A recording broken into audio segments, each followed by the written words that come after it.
उस दिन मैंने गुलाबी रंग का सूट पहना था। रवि को पहली बार सामने से देख रही थी। उसका चेहरा कितना शांत था, उसकी आवाज़ कितनी मीठी थी। वो 2 कॉफ़ी और कटलेट ऑर्डर कर रहा था और मैं उसके हाव भाव देख रही थी। वेटर के आने के बाद रवि ने कहा, मम्मी की बातों के लिए मैं माफ़ी मांगता हूँ आपसे। मुझे इस बारे में बिल्कुल भी अंदाज़ा नहीं था कि ऐसे बोल आएंगी। मैं लड़की की इज्जत समझता हूँ। वो बोल रहा था, मैं सुन रही थी। सारा गुस्सा हवा हो गया था। इतनी अच्छी सोच है ना उनकी, काश हम साथ रहते।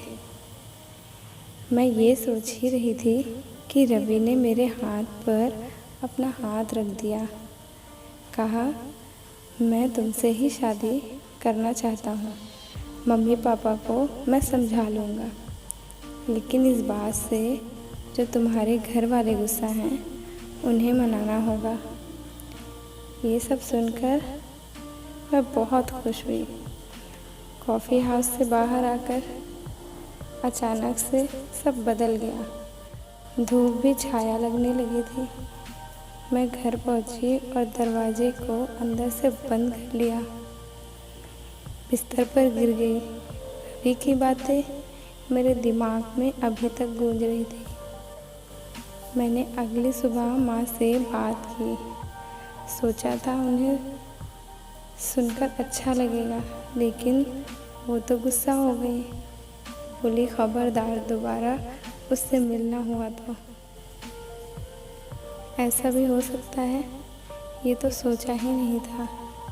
अब सब क्या होगा। मंजू अटक गया था वहाँ, उसका क्या। रवि और मेरे बीच मुलाकातें बढ़ने लगी। हफ्ते में 1 बार तो मिल ही लेते थे। माँ ने पहले पापा से इस बात को छुपा लिया, लेकिन बात बढ़ न जाए इसे देखते हुए कुछ दिन ही हुए थे, मम्मी ने पापा को सब बता दिया।